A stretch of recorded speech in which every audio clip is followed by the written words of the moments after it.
Hello and welcome back. Giant Bomb's coverage of E3 2019 continues. I'm Jeff Gerstmann. I'm gonna every time. Look at that. I see it out of the corner of my eye. Whoa, look at that. Very fancy. We're joined by a couch full of guests. Immediately to my left, Sir Rod Fergusson. Excuse me, Sir Roderick Sir Fergusson. Richard Fergusson. Thank you very much. Thanks for coming out. Thank you for having me. Good to see you. Saxs representing Minecraft Earth, the whole planet. Yes. Nothing less but the planet. That's a lot. Carl, we had the rest. Well, yeah, I mean, yeah, you had everything else. Might as well just blow it out, right? Carl Ledbetter, making industrial design over at Microsoft, projects at Microsoft. Yeah, hardware design. Yeah, we have the team doing that. Awesome, including the Elite controller. It was very, very nice. And in the background, Mike Brown, how you doing? Playground Games. Yeah. Great to be here. Yeah, loving the show so far. Fantastic. And Dan Reichert. I'm still here. Is still here. Still hanging out. Happening. Hi. Yeah. So you've probably gotten this question a bunch of times by this point, Rod. How was it a big fight to finally get it down to just Gears 5? Yeah, it was a decent fight just because I wanted it earlier. Yeah, I remember hearing the story like that. It was like, oh, it should have just been Gears 4. So no one calls it Gears of War anymore. Yeah. Well, and if you go back to like the first E3, I think it was like 2016 or 2017. It was basically 2015. If you look at the teaser image we had at JD where we didn't show his face, it said Gears 4, and I was like, I was pushing. Okay, I want Gears 4, Gears 4. Then marketing was like, you know what, we're gonna keep with Gears of War in the box, and I was like, come on. And so this time around, I'm like, no, screw it, I want it on the box too. So I was able to fight and win that one. But yeah, it's just like it's Gears 3 and Gears 4 and Gears 5 is the way we talk about it. So it just felt like, and we're really changing it up this time, and we're making it our own. And so we want to kind of give it a different feel. Yeah, and it seems like the focus here at the show is largely on escape mode. Yep. And some talk about, hey, we're gonna maybe support stuff later, that sort of stuff. Yep. Not a huge focus on campaign, but I feel like last E3. Or, I think about the end of Gears 4, when I think about, the stuff shown last year, like that stuff was like, okay, I actually really want to know more about the story of Gears 4. So I was kind of puzzled a little bit by the presentation at the press conference, because I came away from it going like, this stuff looks neat, but it's like, I care about this specific thing, and I want to see, like, in reason, what you feel comfortable talking about. What is different about the campaign in Gears 5? Because when we look at the last year's stuff, it felt like it was potentially more open than previous games. Right. Would you say that? Yeah, I think it's more open is a fair way of saying it. Like, we're doing a bunch of different things you've never seen in Gears. Like Gears, traditionally hallway shooter, and the way that you play it is, specifically we've changed like a lot of the gunplay and the way the reticle works, the way the weapons work, and so it's a much tighter feel. Changed the way the Omen comes in, but we also changed modes, and there's some definitely big differences in the campaign that you've never seen before that we're really excited about talking in September. Like the thing we did was we landed such a big moment of campaign last E3, and we're like, okay, well, like, do we want to go back and reheat that and keep trying to talk about it again?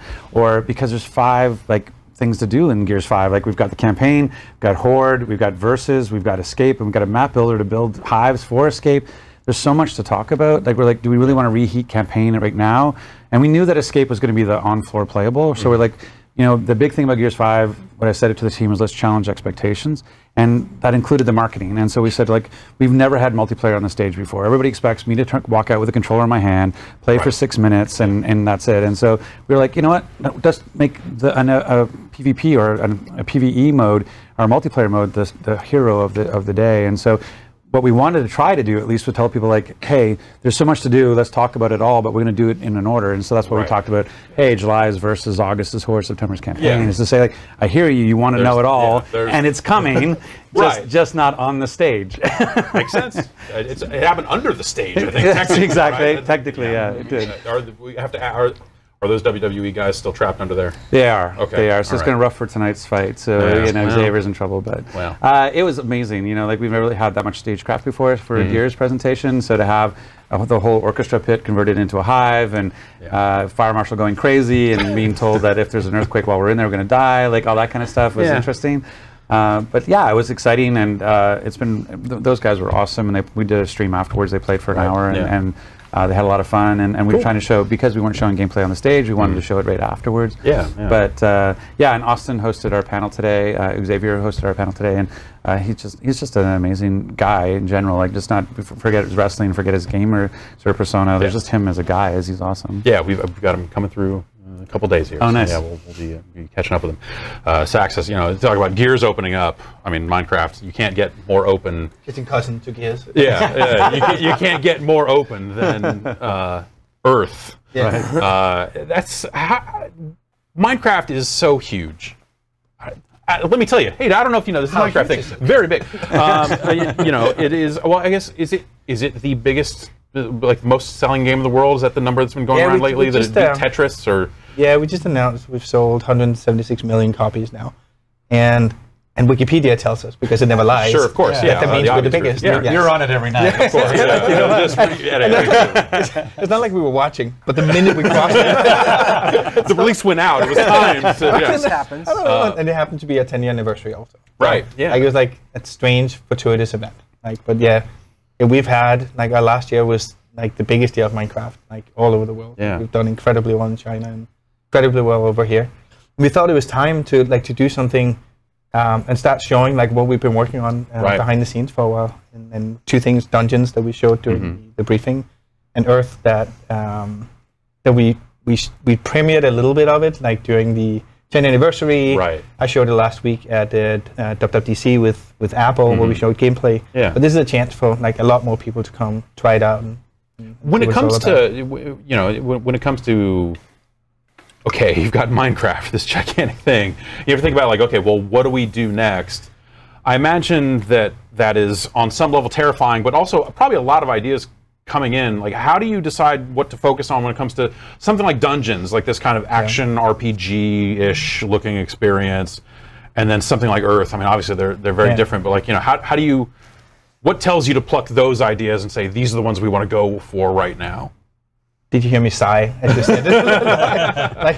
I think, like, the truth is always, like, not as sexy as you want it to be, but, like, Earth was something I wanted to do, and we're working on other things that some of the key creatives inside Minecraft, it's just had in the back of the head and going, this is what I want to give Minecraft, like, this feel. Right. We want to try something very, very different. And Earth for me was, it was spawned by two big ideas. One is that we worked with the United Nations for United Nations Habitat, and we with Block by Block, where we go to, like, areas of the world and we help give people a voice in restoring their urban life. Like, so decrepit park or bike paths can't get to school, or derelict buildings, and we help them rebuild that, like, their part of the city in Minecraft, take it to the city leaders and get it approved with the city leaders. Then we fund it and sort of restore agency of like, people's real life, right? Yeah. We always thought that Minecraft had, like, this unique power, like, to take creativity and bridge to the real world. So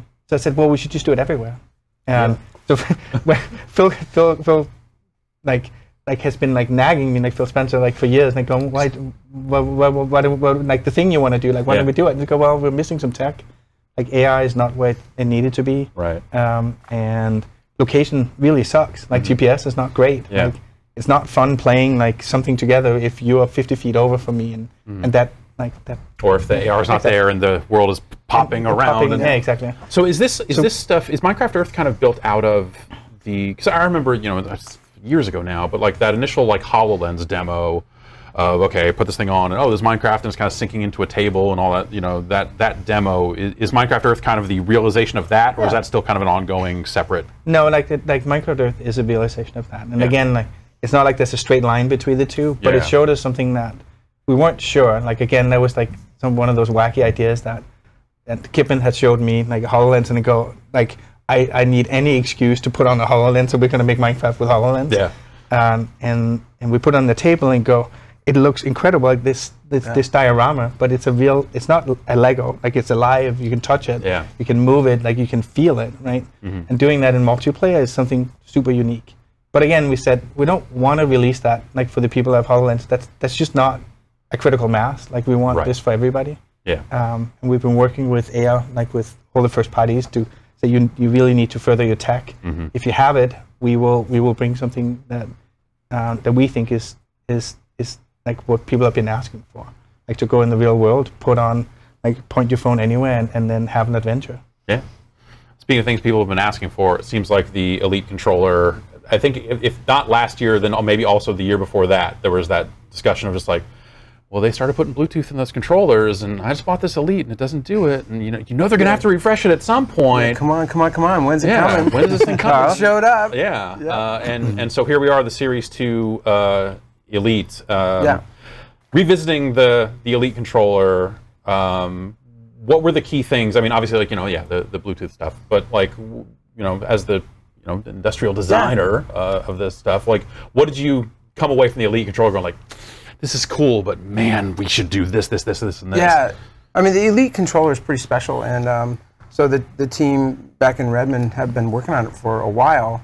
But I think the thing that was the most interesting is after we released the first Elite, we actually spent the first year just going out and talking to them. Like we went and sat with them in their living rooms, watched them play, see how they were using it.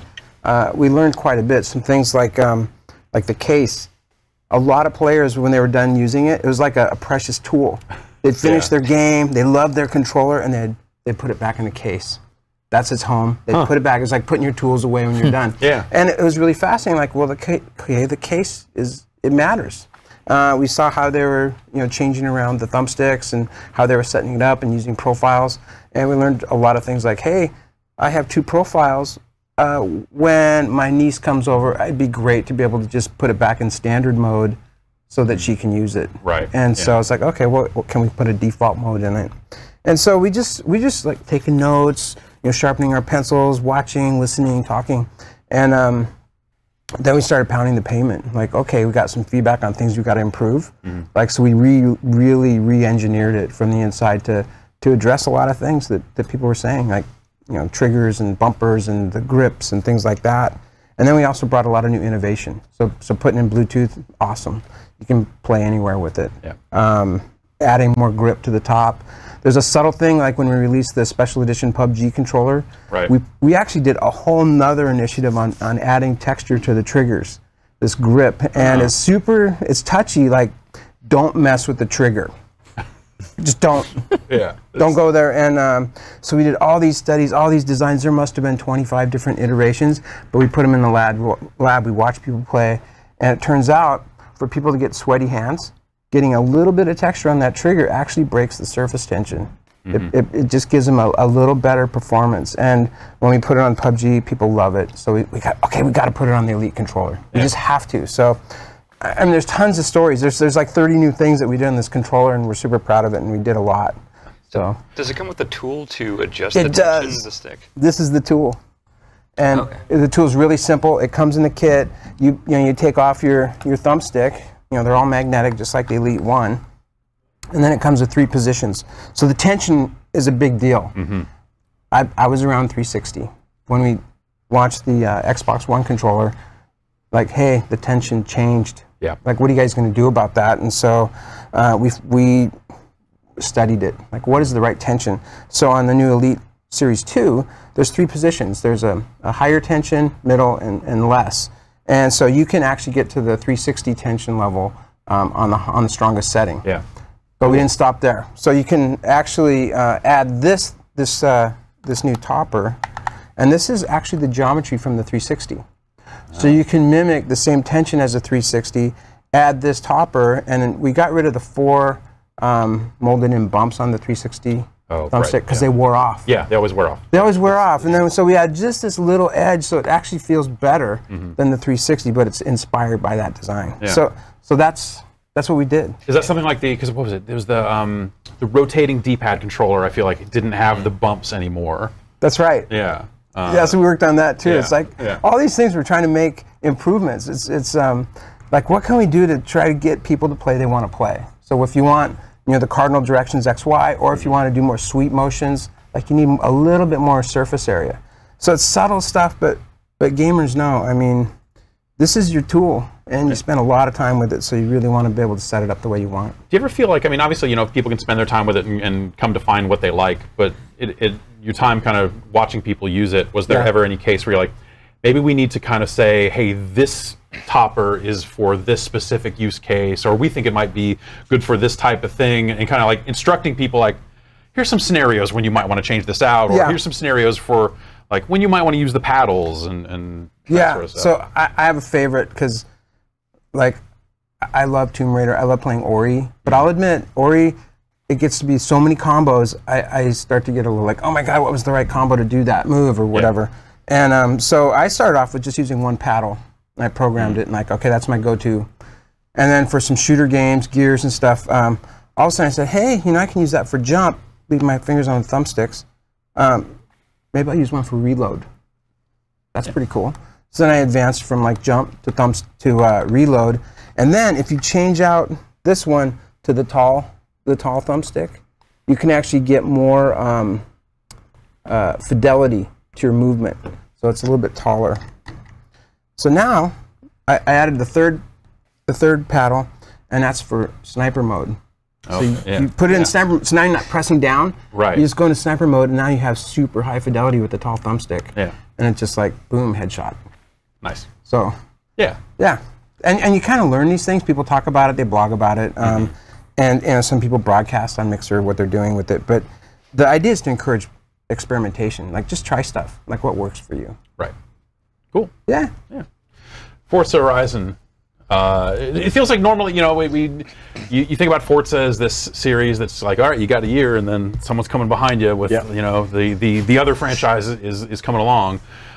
It seems like we're getting like more Forza or more Forza Horizon 4 rather with this Lego expansion. Absolutely, yeah. Yes, as we announced on stage in the briefing, Lego Speed Champions is coming to Forza Horizon. We're absolutely pumped for it. I think everyone who's been to the booth so far and seen it has walked away with a massive grin on their face. So. When I think about some of the most fun I had in Horizon 4 was like just destroying that world. Like all those rock walls that you would just blast through and just sliding the back end. It's like, I'm going to go off-road here because I can. Yeah. Just brrr. And so the idea of taking that and then Lego... It's an entire world that you can just smash the whole thing. Yeah. And it's so satisfying, just the noise that they make as the bricks fly across your car. It's that sound from your childhood, when you've got a big box of Lego, and it's like, and I'm sure anyone who's used Lego knows the sound I mean.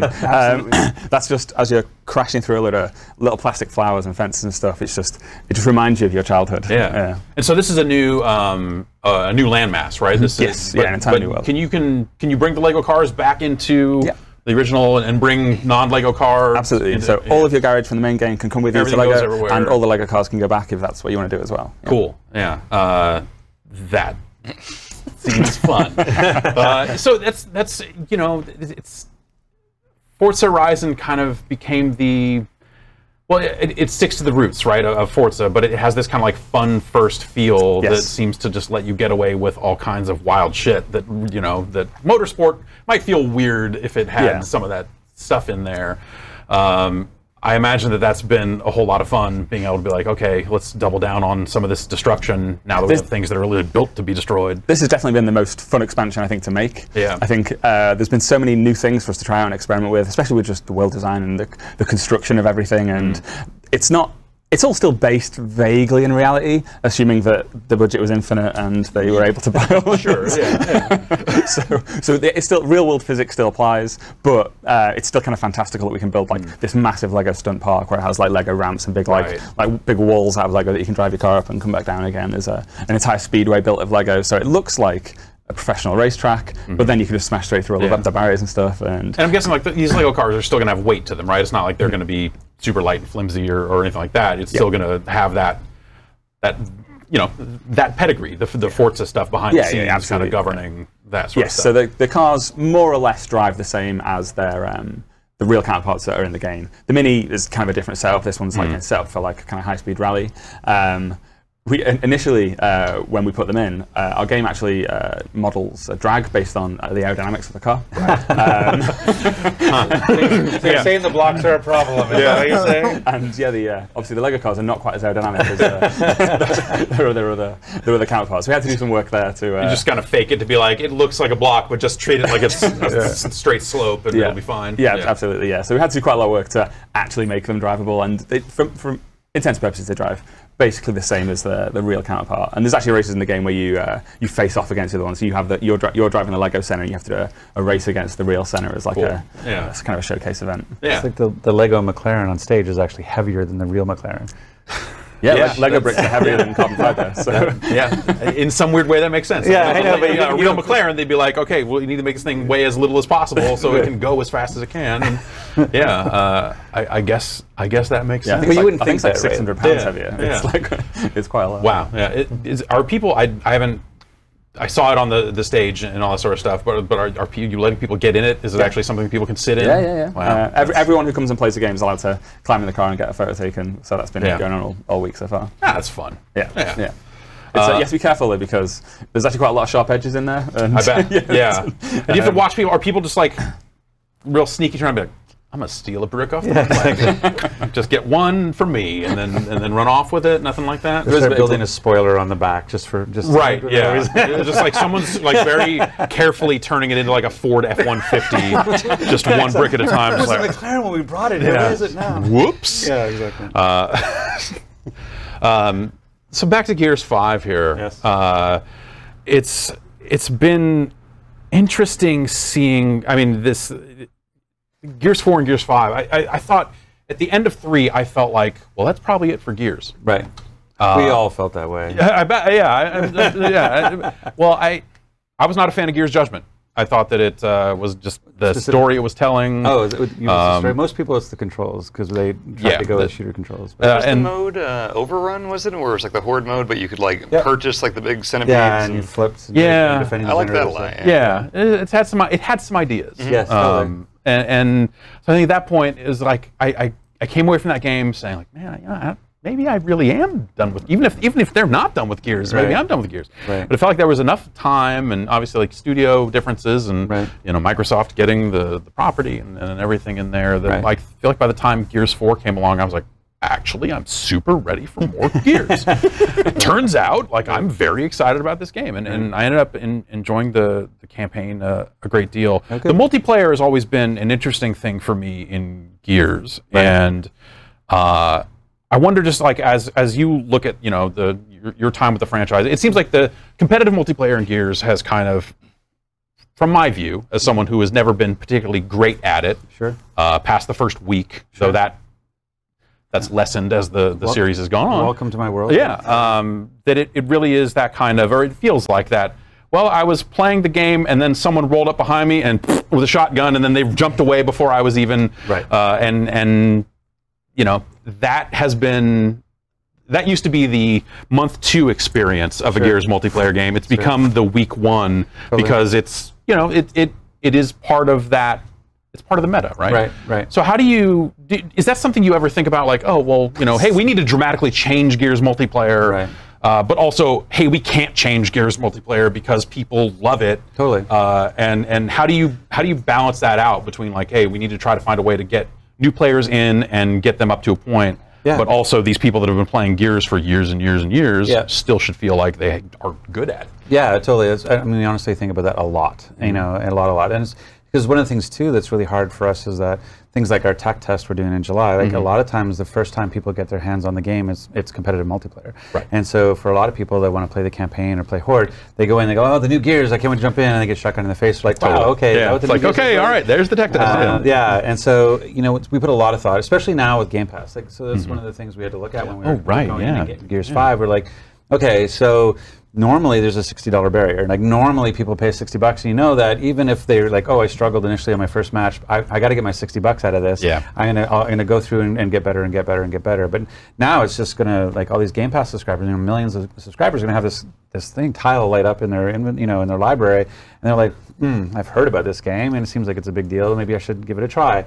And so that's been something we've really been designing for. It was like, okay, we're going to get a lot more new players than we've ever gotten before. And so how do we create this on-ramp to allow people to get into the franchise in a much smoother way? And that's part of what we're doing with the tech test, actually, is one of our new modes, which we call Arcade, is really meant for, it's kind of more for the masses. Yeah. And so we're still doing, as we're doing with our E-League thing, we're premiering on Friday. Yeah. We're trying to manage both sides of the house. We have this, we're taking Escalation and we're pushing that, which is our esports, program.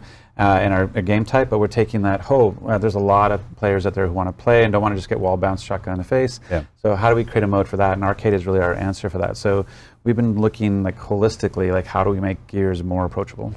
Cool. Because it always felt like maybe that the solution was like, well, play Horde mode. Right. Hey, play the co-op if you can't handle it. Totally. And that was sometimes my fallback, because as an older-ish gamer, as a gamer who's getting older, try to find the polite way to say it. I don't know what you're talking about. My reflexes are not what they're like when I play with my 17-year-old. He's like, to the left. I'm like, I didn't see anything. He's like, no, there's a guy there. And you're like, oh, and then you're dead, right? So I was the same way. And that's what I really like about, co-op is the big thing for Gears, and co-op is just shorthand for shared experience. Like whenever we did a poster signing last night, and all I ever get are stories. It's just like, I play Gears and I met my girlfriend is now my wife, and this is the way I stay in contact with my family, or my brother's serving overseas, and it's just all about the stories. And so that idea of cooperation and shared experience is a big deal. And so playing multiplayer is part of that, but I was like you, is I would take that, I'm going to switch over to PvE, but playing arcade and playing some of the other stuff we're doing.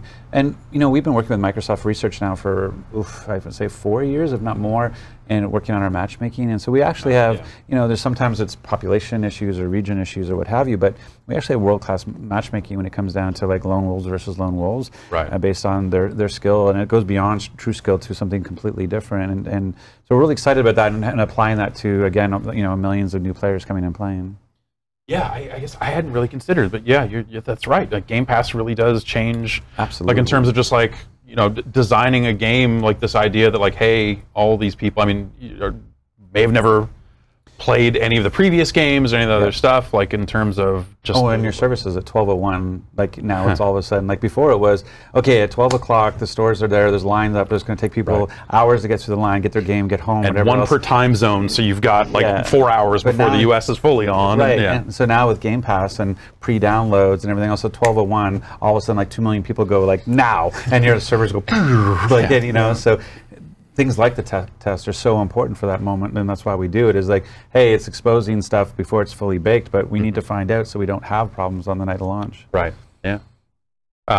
With Minecraft Earth, it seems like, what's it been like working with, Apple and just like, these first parties and these device manufacturers and stuff like that? It seems like that's a lot of moving pieces. Apple historically...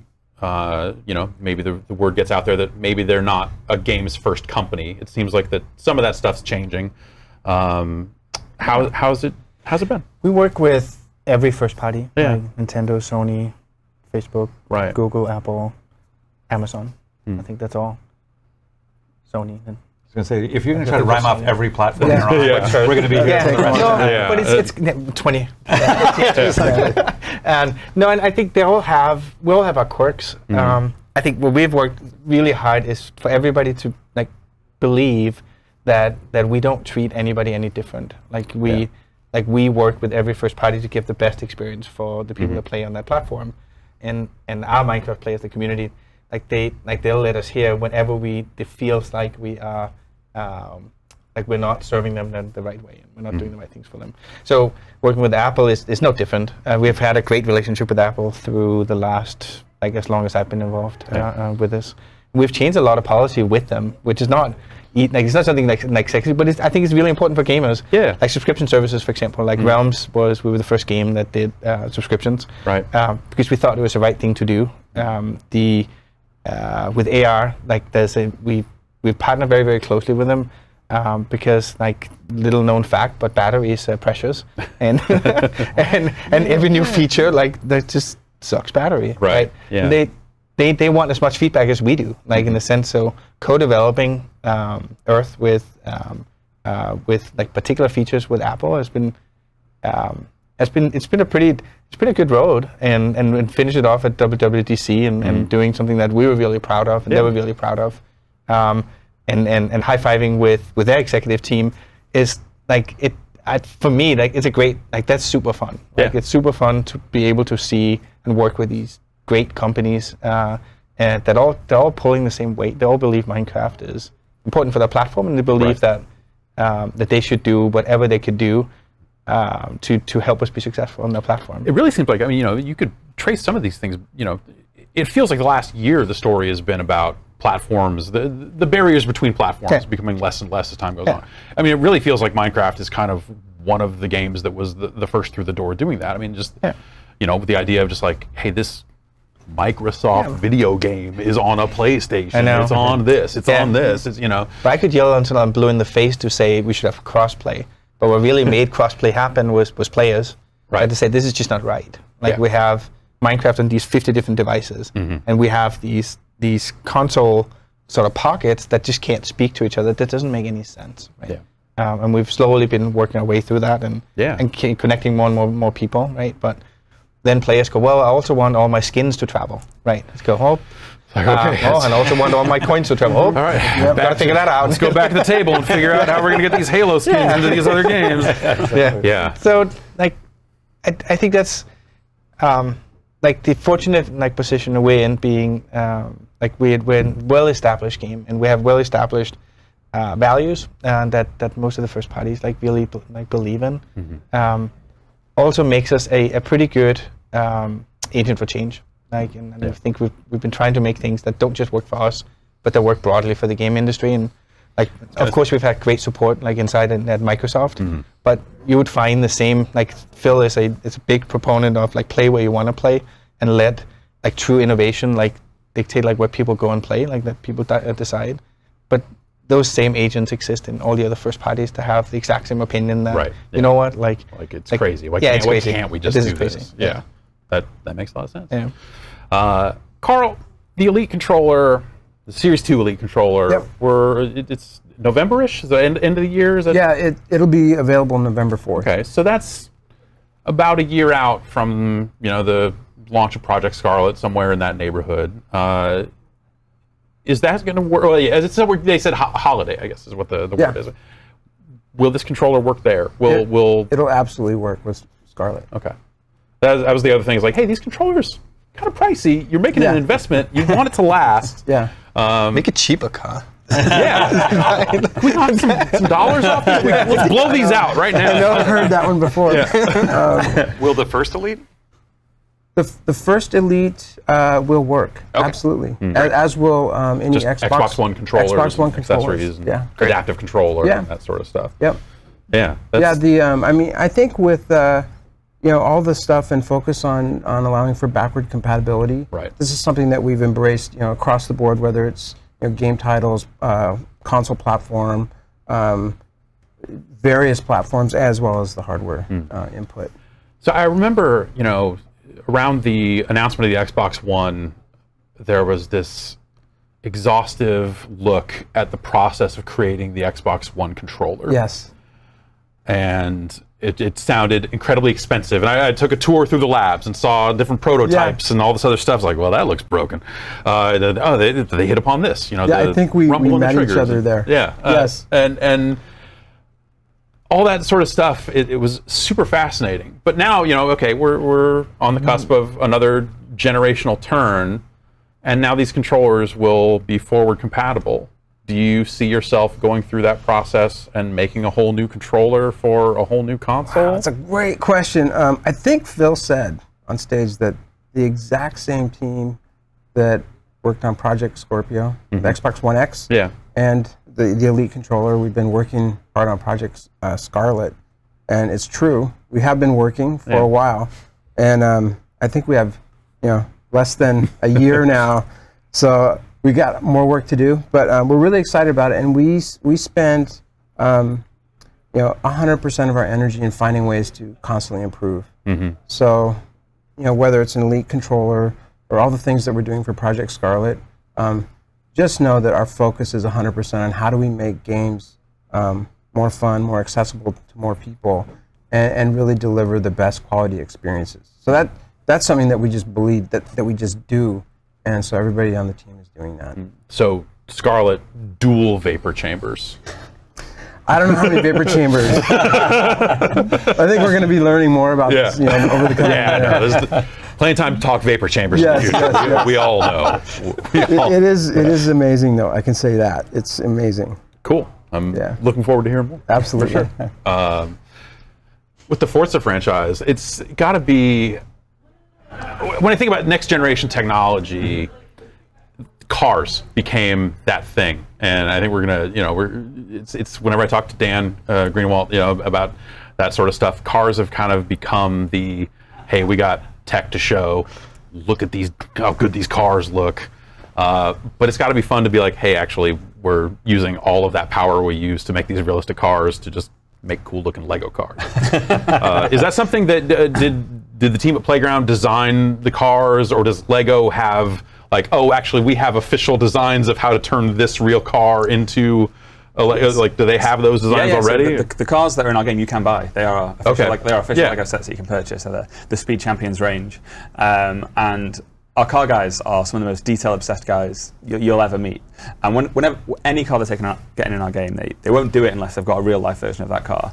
And they go and find it, and they take like thousands of photos of every single little detail, and they try and recreate that in as much detail as they can in game.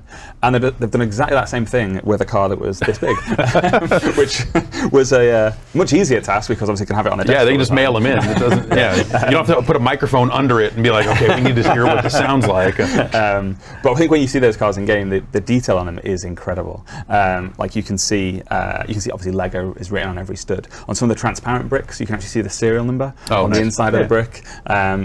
When the sun plays across them, as appropriate, some bricks are semi-transparent. You can they start to glow slightly. And actually, if we had a Lego brick here to show you, who does it? In certain, actually, I could have brought some props. In certain lights, Lego, you can see on Lego bricks there's a slight warping to them from the manufacture process, and that's all captured in game as well. Which Lego were blown away by that. No game had done that previously, where they're just gone like, this isn't a completely smooth surface. We should make sure that detail's in the game. And there's, on some lights you can just see a thumbprint and stuff as well, like little cute details like that, where even though it's human-sized, there's an implication that maybe a really large hand has put these cars together. Nice. But yeah, those were cars, like I say, the Lego sell that you can buy. So we've actually given some of them away on the stand. Customization of the cars has always been a big deal through the Forza franchise. Like the visual customization, can I still get in there and apply decals and all that stuff? You can. So get all of these anime ladies on these Lego cars. So it works like a 4 to a 6. Yeah, it works slightly different with the Lego cars. So the Ferrari F40 has some extra customization options because the set that you can buy, the official Lego set, actually has a few different configs. You can do the street version, the track version. So we've accounted for all that. You can change the color of the car, but you can only change it to colors that are real Lego bricks. So it's a limited set, but I think that keeps it looking really authentic. Right. So you can still change it to orange if you want, but it'll be the specific Lego orange that they use. And Lego were actually very particular about that. They were like, I bet. They were like, we have these colors, and that is all you can use. In terms of decals, like the anime girls or whatever it might be that you want to find there, they fit on the bricks as stickers, as if they were Lego stickers. So they actually look kind of different to the normal decals that we have, and they have little edges as though they were been printed out as a sticker and put on. Nice. Which is a cute little touch. Yeah, that's cool. I think I'm just about wrapped up. Dan, do you have anything back there? I'm just happy I can put that Domino's Pizza logo on my Lego car, like I had in Forza Horizon. So as long as I can do that, go back to my early Forza Pringles guy car that I had. And you ever play that Fast and Furious Forza game? I did. I like that a lot. Yeah. Have we ever seen other Fast and Furious Forza? We have. just Hobbs and Shaw. Furious Legos. Can we get like a Lego Ludacris? Yes. Can I play as Ludacris, but Lego Ludacris? Wasn't he the announcer in that? I'm taking. Yeah, he was. Yeah. Ludacris was in the game. Yes, he was a big part of the game. Yes, Dan. of course. You said you played the game, Dan. I'll tell you what, Ludacris was one of the best actors I've ever worked with. He was like so professional. Really? Like, He was like, he just came in the booth and just every line just smashed out first time, absolutely perfect. He was he was great. That's ludicrous. Yeah, we were like unsure because he's actually a rapper, and we were like, is he even going to be a good actor? Right. No, he was excellent. I mean, have you seen the movies? He's fantastic. I mean, of course. Well, thank you so much for coming by and spending some time with us and elucidating us on the various Sir Rod. And thank you, Saxs and Carl and Mike. Thanks so much for coming through. You're welcome. Great to be here. Thank you. We are going to take another break, get some more guests on this couch, and do it all over again. Come on back, won't you?